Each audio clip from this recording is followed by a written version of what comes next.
The glass hissed when the cap came off. Tiny bubbles burst like secrets rising to the surface. Greta Hoffman leaned back, unimpressed. "It's just brown sugar water," she muttered, her tone half amusement, half disdain. Around her, the other women snickered, the sound sharp against the low hum of the mess hall. They'd heard about this American obsession, the drink of soldiers and civilians alike, sold as happiness in a bottle. Yet here it was, in their hands, as ordinary as ditch water. Sam Washington watched from behind the counter, his broad frame outlined by the afternoon light filtering through frosted windows. He had chilled those bottles for hours, hoping maybe, just maybe, this small gesture might bridge the invisible wall between captor and captive. Now he could feel the laughter slicing through him like winter wind. His jaw tightened, but he said nothing. He'd seen this before, people mistaking kindness for mockery.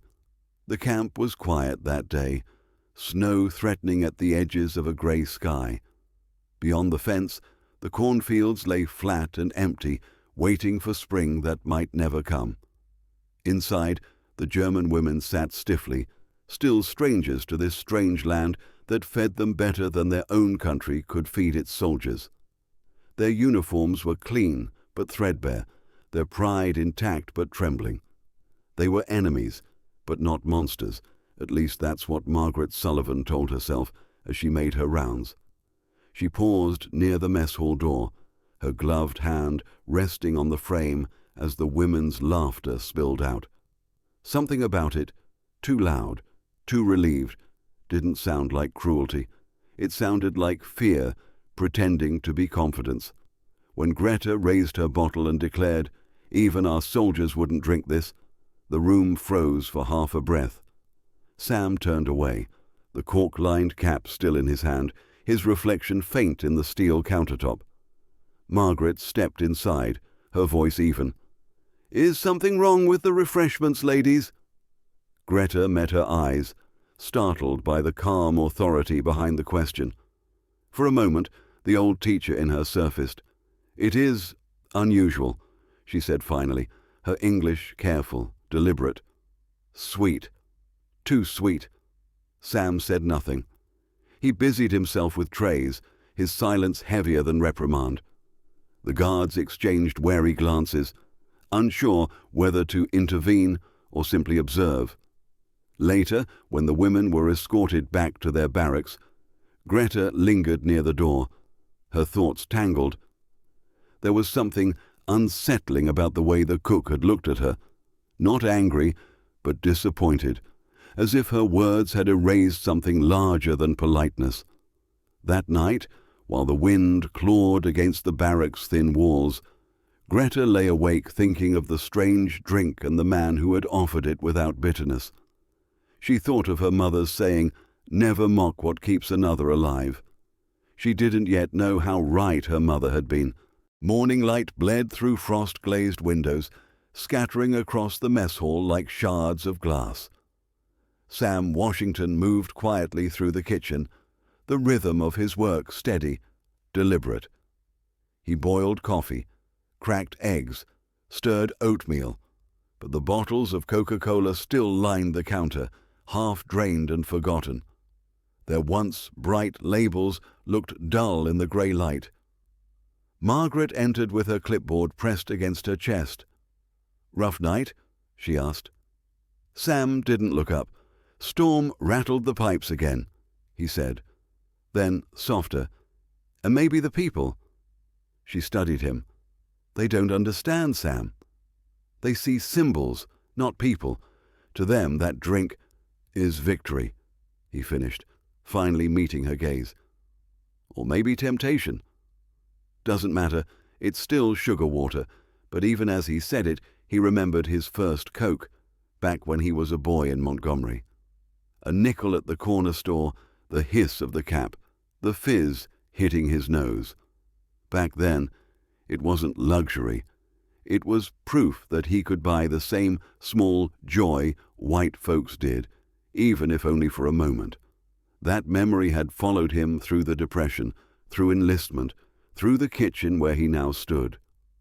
Outside, the guards were drilling, boots thudding in rhythm. Greta watched from the barracks window, her breath fogging the glass. The memory of yesterday's laughter wouldn't leave her. "It's just sugar water," she whispered again, but this time the words carried less certainty. Later, she approached Margaret near the administrative office. "We were impolite," she said haltingly. "The cook, Sam, he meant no harm." Margaret nodded slowly. "Understanding takes time, Miss Hoffman." That's all. When Greta returned to the mess hall for supper, the Coke bottles were gone. In their place sat pitchers of water and tin cups. The soup was the same, but something about the room had shifted. The air felt thinner, conversation quieter. Sam served the women without meeting their eyes. Greta sat down, the spoon heavy in her hand.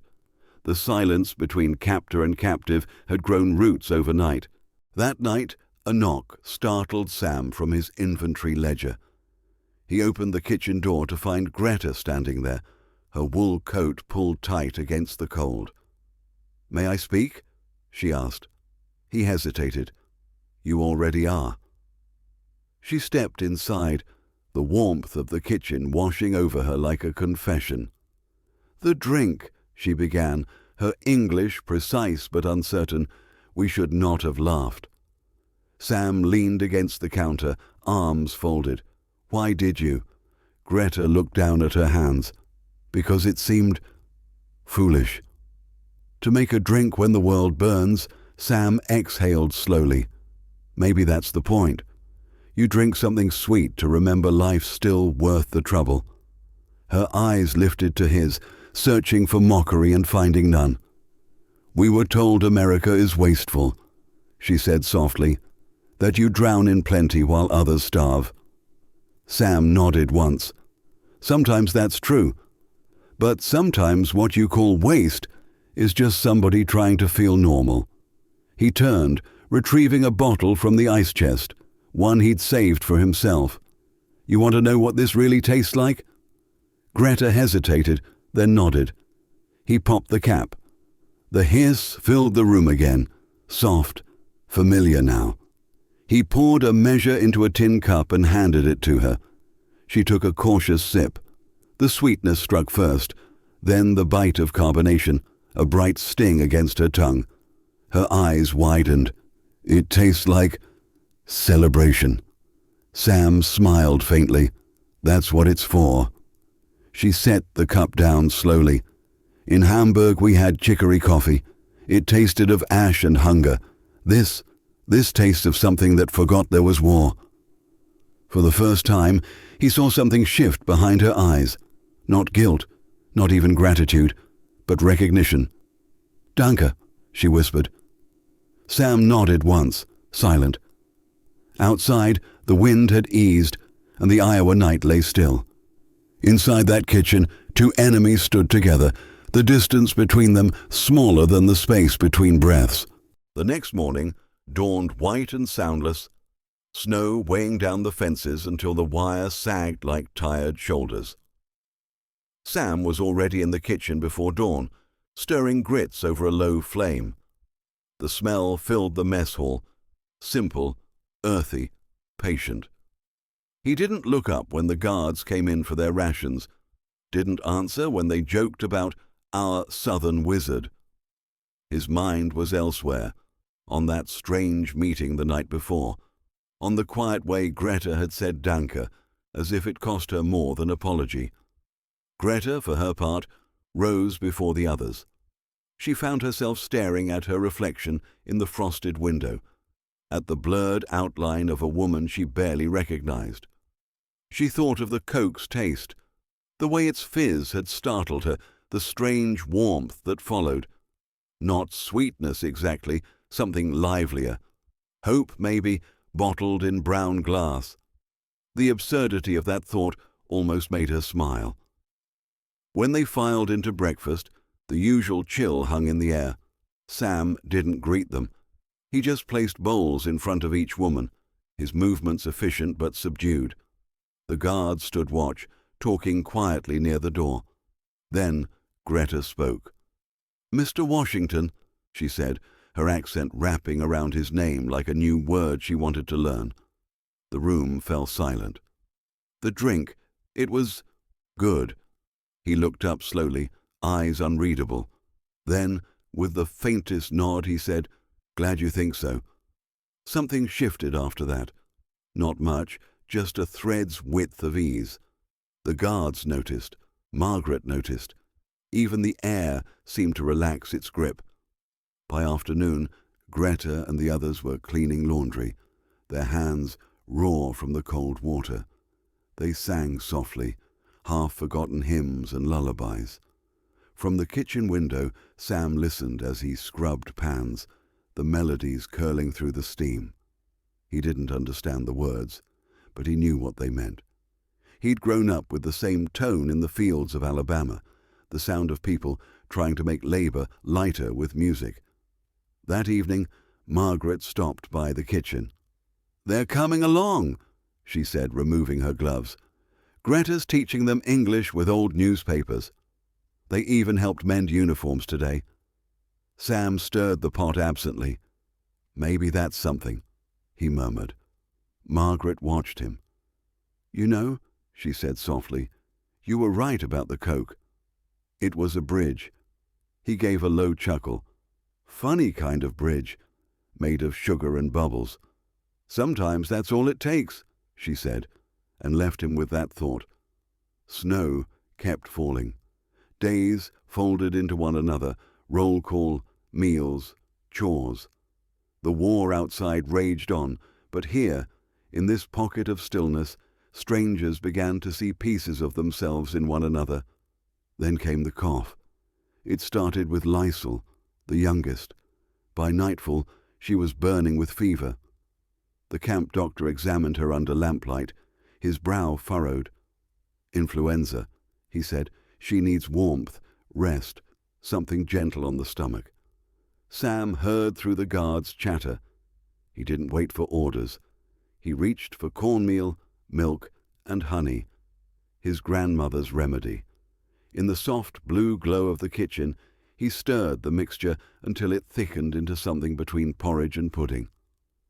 When he entered the infirmary, Greta looked up from Lysel's bedside, her eyes red from worry. "She will not eat?" she said helplessly. "She will," Sam replied, setting down the bowl. He dipped a spoon, testing its warmth. "My granny used to say this could fix a broken soul if you believed hard enough." Lysel stirred weakly, her lashes trembling. Sam touched the spoon to her lips, murmuring, "Just a taste now." She swallowed. The sweetness met the bitterness in her mouth, and for the first time in days, her eyes opened with something like peace. "It tastes like home," she whispered, her accent thick. Then, after a pause, "Hope." Greta pressed her hand to her mouth. Sam looked down at the bowl, steam curling upward like prayer. "That's what it's made of," he said quietly. By morning, the fever had broken. Word spread fast through the camp, how the cook's strange southern remedy had helped the sick girl recover. Guards nodded at him with newfound respect. The German women, though still cautious, began offering small greetings. A thank you here, a smile there. Greta found him in the kitchen 2 days later, slicing bread. "You saved her," she said simply. He shook his head. "Cornbread did." "I just mixed it," she smiled faintly. "Then perhaps we misjudged your American food?" He grinned. "You wouldn't be the first." As winter deepened, letters from home arrived, thin paper heavy with the weight of whole worlds. Greta's hands trembled as she unfolded hers, eyes scanning the neat German script. Her sister's words blurred halfway through the page. "Hamburg has fallen. Anna is gone." She read the line again and again until the ink smudged beneath her tears. That night, Margaret found her alone in the barracks, staring at nothing. Across camp, Sam sat in silence beside an unopened telegram of his own, his son, missing in action near the Philippines. 2 lives, 2 losses, breathing in the same cold wind. And for the first time, neither of them felt alone. The blizzard came without warning. 1 hour the sky was pale and still. The next, the wind was howling like an open wound. Guards ran between barracks, their voices muffled in the storm. Within minutes, power flickered and died. Pipes froze, windows rattled in their frames, and the camp that had once felt disciplined now seemed as fragile as paper. Margaret ordered everyone to the mess hall, the only building large enough and warm enough to hold them all. Sam had coaxed the old stoves back to life, flames roaring in the metal bellies of converted barrels. He moved between them like a conductor, feeding coal, stoking fire, watching shadows dance across the faces of the huddled crowd. The German women sat in clusters, blankets pulled tight, eyes wide in the orange light. Guards leaned against walls, their usual sharpness dulled by exhaustion. For the first time since capture, the lines between uniforms blurred. Hunger, fear, and cold stripped everyone down to the same humanity. Liesl began to hum softly. Her voice, still thin from illness, carried a melody, fragile as glass. Stille Nacht, silent night. The words floated upward, trembling, then steadied as the others joined in. Soon the room was full of song. English and German verses mingled, twining together like 2 halves of a prayer. Sam froze at his stove, the spoon in his hand, stilling mid-air. He'd grown up singing that same carol in a small wooden church in Montgomery, the congregation humming low because they couldn't afford a piano. Now the sound filled this makeshift sanctuary, carrying with it the ache of memory. Margaret joined in softly, her clear Boston voice blending with the others. For a moment there was no war, only voices, warmth, and the stubborn heartbeat of survival. When the last note faded, silence lingered, sacred and heavy. Then Greta stood. Her hands trembled, but her voice was steady. "Mr. Washington," she said, turning toward the kitchen, "teach me." He frowned. "Teach you what?" "How to make the bread," she said, "the one that saved Liesl." The room seemed to hold its breath. Sam hesitated, then nodded once. "All right." He motioned her forward, clearing space on the work table. Flour, cornmeal, a bowl. He showed her how to measure by touch, not by numbers. "You feel it," he said, guiding her hand into the meal. "That's how you know it's right."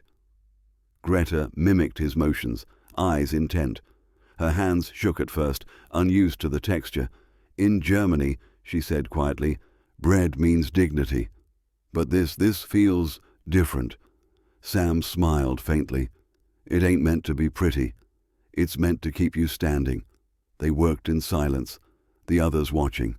The rhythm of their motions, the pouring, stirring, folding, became almost ceremonial. When the first pan went into the oven, the smell filled the hall, warm and nutty. Heads lifted. People leaned closer to the promise of something simple and human. When the bread was ready, Sam cut it into squares and handed the first to Greta. She broke it in half, offering him a piece before tasting her own. It was coarse, dense, slightly sweet. She closed her eyes. "It tastes like forgiveness," she said. Sam looked down at the half in his hand. "Maybe it is," he murmured. Outside the storm raged on. Inside they ate in silence, every bite an act of communion. By morning the blizzard had passed. The camp emerged blinking into pale sunlight, the snow piled high but clean, the air sharp and new. The fences glittered with frost, and for a brief moment everything seemed untouched by war. Margaret walked the grounds, her boots crunching through snow. She paused by the mess hall window, where she could see Sam and Greta side by side, cleaning pans. There was no laughter, no conversation, just quiet companionship. It was enough. Later that week, a Red Cross truck arrived with telegrams and supplies. One envelope bore the seal of the War Department, addressed to Sam Washington. His hands trembled as he opened it. The words blurred through tears. His son, Marcus, rescued from the sea, alive. At nearly the same moment, Greta received a letter forwarded through the Red Cross. Her sister's children had been found, safe in the countryside. Anna was gone, but her family lived. That night, as the lamps burned low, Margaret gathered them all in the mess hall once more. "The war isn't over," she said softly, "but perhaps in this place something has ended." Greta looked at Sam. "And something else has begun." He nodded. "Maybe so." She reached for a bottle of Coca-Cola, one of the last in the crate. He raised an eyebrow but said nothing. She popped the cap, the hiss cutting through the stillness. Pouring 2 small cups, she handed him one. "To brown sugar water," she said with a smile. He chuckled. "To what keeps us standing." They clinked cups, and for the first time in a long time, both drank without bitterness. Outside, the world was still frozen, but inside Camp Alona, something had thawed for good. By late January, the camp had settled into something like rhythm. The war reports on the radio grew darker, Ardennes, Manila, but inside the fences, a quiet peace had taken hold. The women no longer sat apart from the guards during meals. Their English had improved enough for small exchanges. Sometimes even laughter, genuine this time, flickered through the mess hall. Sam still rose before dawn, still stirred the same pots, but the heaviness that had haunted his hands was gone. Each morning, Greta appeared just after roll call, apron tied neatly over her uniform, ready to help. "Cooking," she'd said one morning, "is like teaching. It begins with patience and ends with trust." He'd nodded. "And both take practice." The kitchen had become their classroom. Greta learned how to fold lard into cornmeal without over-mixing, how to tell when the crust had browned just enough, how to use smell, not just sight. Sam, in turn, learned fragments of her language, simple words, Brot, Danke, Hoffnung, bread, thanks, hope. Margaret sometimes watched from the doorway, saying nothing. She had begun to see the camp less as a post of duty and more as a fragile experiment, proof that even in war people could choose decency over hate. Letters continued to arrive and depart through the Red Cross. Greta wrote weekly now, though her replies often came too slowly to satisfy her worry. Each time she wrote, she ended with the same line: "They feed us well. Tell the children, the Americans have hearts that surprise." Sam, meanwhile, received a photo from the Philippines. His son Marcus, standing thin but smiling beside a Navy medic. The relief had aged him overnight. The first thing he did was bring the photo to Greta. "Told you," he said, voice rough. "He's tougher than a $2 steak." Greta smiled, tracing the edges of the image with reverence. "He has your eyes," she said softly. Sam chuckled. "Poor kid." Spring arrived late that year, creeping in under the snow's retreat. The prisoners were allowed short walks beyond the barracks fence, under guard, but with sunlight on their faces. Margaret fought for that policy and won. "It's easier to remember your humanity when you can see the sky," she told her superiors. One Sunday, Sam brought a crate of glass bottles down to the mess hall's back porch, not Coke this time, homemade ginger beer he'd brewed with molasses and spice. The women gathered hesitantly, drawn by the scent. "Brown sugar water again?" Lysol teased, her grin bright. "Close enough," Sam said. He handed her a cup. The taste made her eyes widen. "It burns," she laughed. "That's how you know it's working," he replied. Greta raised her own cup toward him. To new recipes, she said. To old ones too, Sam answered, lifting his, the ones that kept folks alive. Later, Margaret walked among them, watching prisoners and guards sharing a drink that months ago had sparked mockery and silence. Now it bound them like an unspoken truce. The laughter carried into the open air, thin but honest. That evening, as dusk fell, Greta sat by the kitchen window, pen poised above a fresh sheet of paper. Sam was sweeping nearby, humming one of his grandmother's hymns. She began to write, "My dear Anna, you would not believe what I have seen here. The Americans are not all loud or cruel as we were told. Their kindness is quiet, hidden in small things. I laughed at their drink once, called it sugar water, but now I understand. Sweetness is not weakness. It is survival." She stopped, looked at Sam, then continued, "There is a man here, a cook. He taught me to make cornbread. It is rough and humble, but it fills the stomach and steadies the heart. Perhaps one day, when this war is over, I will make it for the children and tell them it came from a man who believed food could make peace." When she finished, she folded the letter neatly, sealed it, and placed it with the others, waiting for Red Cross pickup. That night, as they cleaned up after supper, Sam noticed her lingering by the counter. "You're thinking too loud," he said. She smiled faintly.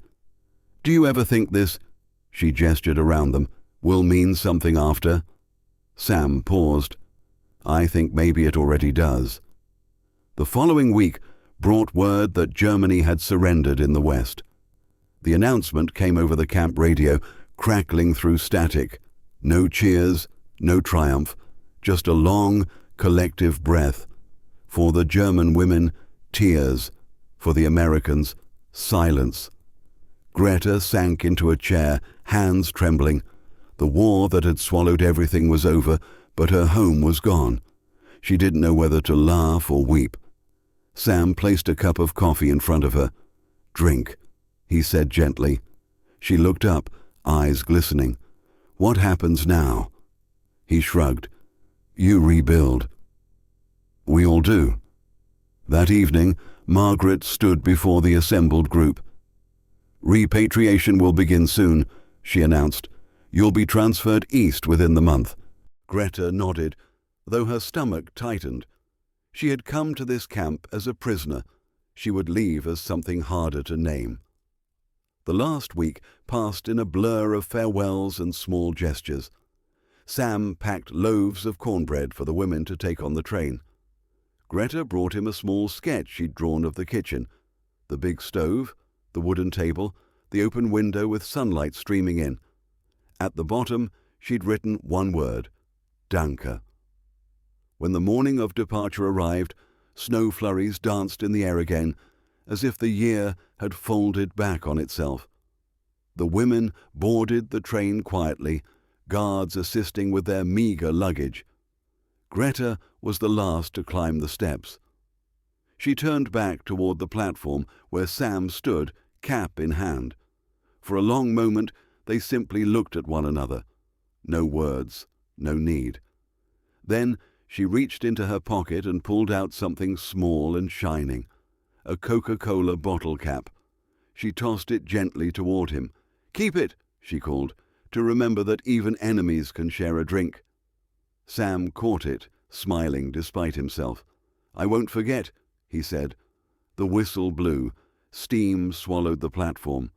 The train began to move, slow at first, then faster, carrying them toward uncertain futures. Sam stood until the last car vanished into the horizon, the cap warm in his palm.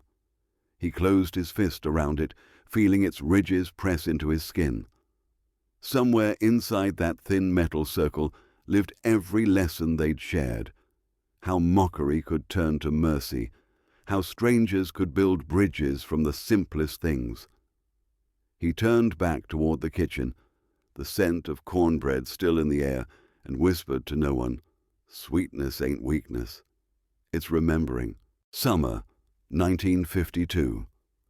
The Iowa plains shimmered gold beneath a relentless sun. The war had been over for 7 years, but for Sam Washington, the echoes still hummed in the quiet corners of his kitchen. He'd stayed on after Camp Alona closed, helping turn the old barracks into housing for returning veterans. The mess hall, his mess hall, was now a community center. Children played where soldiers once lined up for rations. The stoves still stood, polished with care, and every Saturday morning Sam baked cornbread for the townsfolk. People said no one made it quite like him. He didn't tell them why. The camp's ghosts weren't cruel ones. They lived in memory, the hum of hymns sung in 2 languages, the laughter of women who once mocked him, the faint hiss of a Coca-Cola cap. Sometimes when he baked, he'd catch himself glancing toward the doorway, half expecting to see Greta Hoffman standing there with her sleeves rolled up, ready to stir the batter. One morning, as he wiped flour from his hands, a letter arrived. Foreign postmark, unfamiliar handwriting. The return address read, Hamburg, Federal Republic of Germany. He sat at the counter, heart beating slow and deliberate as he opened it. Dear Mr. Washington, you may not remember me at first, but I was one of the women you fed during the war. My name is Greta Hoffman. He stopped reading for a moment, a smile tugging at his mouth. I have thought often of that place, and of you. After my return, I became a teacher again.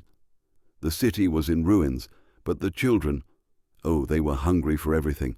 I told them stories, not of battles, but of bread, of cornbread, to be exact. I told them it was made from hope and patience, that its sweetness was born not of sugar, but of survival. Each year, my students bake it with me. We call it Friedenbrot, peace bread. Sam laughed quietly, the sound full of warmth and ache. I kept one thing from Camp Alona, a bottle cap. It sits on my desk. When my students ask about it, I tell them it belonged to a man who taught me that kindness needs no uniform, and that sometimes the smallest taste can change a life. I hope you are well, and that your son is home safe. With gratitude that words cannot hold, Greta. Sam leaned back, eyes blurring with tears he didn't bother to wipe away. He looked toward the window, where sunlight painted the counter gold. Marcus entered just then, in his navy uniform, older now, sturdy, carrying the calm of a man who'd seen too much, but still believed in good. You okay, Dad? Sam folded the letter carefully, tucking it into his pocket. Yeah, he said softly, just remembering. That weekend, he hosted the town's annual summer fair. The community center filled with laughter, music, and the smell of cornbread fresh from the oven. Children darted between tables, and Sam watched as a little girl, brown-haired, gap-toothed, pointed at the pan and asked her mother, "What's it made of?" He smiled. "Corn, milk, and a little bit of hope," he said. That evening, after the crowd left, Sam walked outside. The air was soft, full of crickets and distant thunder. He reached into his pocket and pulled out an old Coca-Cola cap, its edges worn smooth from years of turning between his fingers. He set it on the windowsill beside a cooling loaf. "Sweetness ain't weakness," he murmured. "It's remembering." Across the ocean, in Hamburg, Greta closed her classroom window against the same summer dusk. On her desk lay a loaf of cornbread cooling on a wooden tray, golden and humble. Beside it sat a single Coke bottle cap. She touched it lightly, smiling as if she could still hear the crack of ice in a tub and the hum of a southern cook's voice. Outside, church bells rang, slow, steady, peaceful. And though they would never meet again, their stories of pride, of forgiveness, of brown sugar water and cornbread had already crossed oceans, carried in every small act of decency that outlives war. The smell of bread lingered in both kitchens, half a world apart. Two hearts, once divided by language and history, now bound by the quiet understanding that survival is not just living, it's remembering what sweetness tastes like when the world forgets it.